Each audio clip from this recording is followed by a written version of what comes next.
Topics. Oh man. Chelsea, you and Kristen, Frank, and I, we started a conversation around streaming and how that's been evolving. There was some big news coming out with a handful of articles. AdPredictive has a deep and longstanding history in media and entertainment. And so we are always watching this avenue very closely. I snagged an article from Inside the Magic, and it was about shifts at Disney Plus and how they're changing up their model. Netflix is poised to really have a big win here. And that makes some sense to us, but I know a lot of folks out there aren't following this quite as closely as we would. Can you give us a rundown on what happened and why it's important to our industry? Absolutely. So Disney announced that it is going to be taking a little bit of focus off of only streaming with Disney Plus and really look at how it works with its content as a whole and how it delivers that content to consumers. And that shift, I think, has been in the works for a long time, mainly because no one ever only views a piece of content on one screen, in one place, in one way. We're a diverse population, a diverse group of humanity, and people will consume content where they need to and want to. Sometimes that's streaming. Sometimes that is on an actual wired cable subscription. Sometimes it's online video over a phone. What we're seeing is that the future of TV never really was just streaming. The future has always been reaching consumers and delivering content to consumers where they need and want to be able to consume that content. There's also a dual path with this when it comes to revenue. Wall Street has historically rewarded the sort of the streaming wars, like what's innovation look like in this space?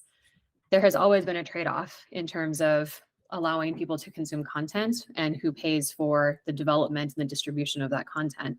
We've said this for a long time at AdPredictive. People are always going to be willing to trade something to be able to consume content. For some people, it's trading money. It's paying for a subscription. For some people, it's their time and their attention. What we're seeing now is a right sizing of media companies recognizing that and making sure that their content distribution models and their profitability models are set up to be able to work in that environment. Kristen Frank, our CEO, she sent around a great piece from the Wall Street Journal about streaming prices and models and what you're hinting at here, effectively pointing at the inevitability of this shift. Give us more clarity on that piece of the puzzle. Why has that streaming model been such a challenge in the past for these brands?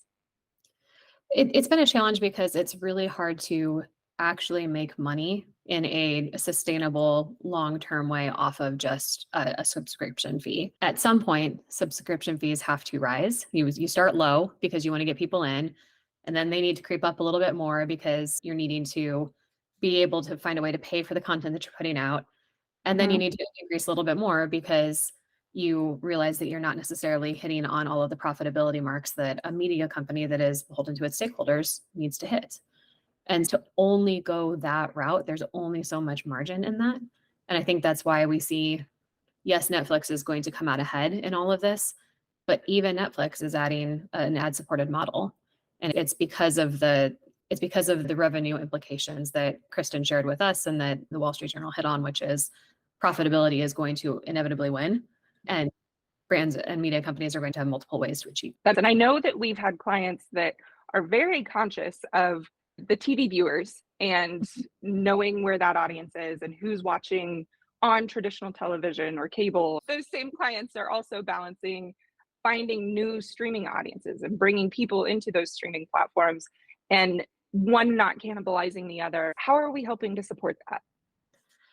Where AdPredictive has been focused for a long time is really the root problem of not just understanding your customers, but understanding what makes them different and in what ways. Like, where are they showing differences in their behaviors? Where are they showing differences in their content consumption? And so really what we've been focused on for a long time is answering that root problem of, before we get to creative, before we get to personalization, what are the customers and audiences that are going to give you as a brand the ability to best impact your business outcomes? What is it that you're trying to do as a business? What metrics do you need to achieve? Not metrics in terms of website visits or brand recognition, but things that are actually, they matter to the bottom line of the budget. Did you bring in enough sales? Did growth happen in the way that it needed to happen? From a marketing technology standpoint, when we're sitting with our clients on consumer data, theirs and ours, what we're able to do is say, these customers, out of all of the things that are happening in the world, out of all of the things that are happening in your data, these are the customers that are going to be most important for this business objective that you have. That's really the root of everything that we do as a company. And then the ways that that gets distributed are through the platform, through tools, through insights that are shareable.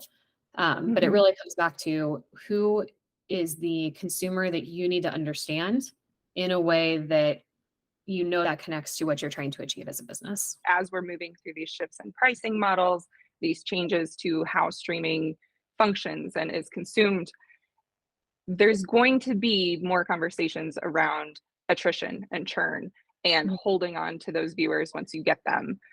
How does that same understanding and that same process for discovering new audiences, how does that play into keeping the ones you have? So I don't know if you've heard of AI. Everybody's talking about it. It is like the next thing that people are going to look to help solve things like, how do we predict churn? How do we predict who's going to be most valuable to the business? It is a bright, shiny object right now. There are a lot of people talking about it, a lot of people who are still trying to figure out their strategy with it. If we're looking at, we talked earlier about how streaming was referenced as the future of TV or the future of media consumption. Right now, what the future that we're looking at that is very near at hand is AI. It's prediction. And it's not just a chat GPT, a generative AI. Those are really cool things. They're great for personalization. They're great for informing creative. But I think what we're going to be pointed at as a whole, everyone is going to be looking at, how does prediction help us better understand the relation of consumers and the people that we want to try to advertise to the business objectives of sales growth. So prediction will play a really heavy part. It can impact every single area that we're talking about, whether it's churn or whether it's net new people that you're bringing into your brand. So that's really where I see a lot of the ability to understand how to right size your streaming services with your linear cable, with your online video. Brands have so many places where they have content that people can consume. I think the ability to apply prediction across an entire brand's portfolio will really help identify those areas, those pockets of opportunity, and where to avoid. So where you don't want to have an effort cannibalize one area or another. I think prediction is really going to play a huge part in that. The way that AdPredictive is looking at prediction, deploying AI within the customer understanding and customer targeting that we do, is to really understand, out of the customers and audiences that we are recommending, what is the projected ROI on those? Who actually needs advertising dollars spent on them to take the act that you want them to take? In the way that we're looking at the market and the predictions that we've put out in the past and what we have analyzed and planned for and what we see coming, what comes next here? There's a lot of things, because we're living in this like chaos soup of privacy changes, data changes, consumer behavior changes, profit, like to our earlier Wall Street conversation, metrics for profitability, metrics for success. Everyone's living in this place where all of those things are changing at the same time. I think what comes next is something that we've talked about for a very long time, which is the brands who have the best relationship with their customers, who have earned their trust to have their first party data and have the control of that data. So making sure that doesn't live outside of their walls, either with somebody else's algorithm or in somebody else's space for analytics. It's really, how do brands control the data that they have and use it in ways that are both right by the consumer, first and foremost, are privacy safe and compliant, and are rooted in an intelligence. So not just shots in the dark, but actually rooted in the intelligence that you can gain using things like data and prediction to help guide those efforts. You really hit on something with the owning the algorithm piece of the puzzle. I know that's a conversation we've had quite a bit lately, but I think that's likely one we save for the next round of this. Yes, we'll need a whole nother hour. I think we need to have many more of these. I really appreciate you giving us the rundown on what's happening with the streaming updates, but also what we can anticipate ahead. And we're going to check in with you on the next topic. Sounds great. Thanks, Chelsea.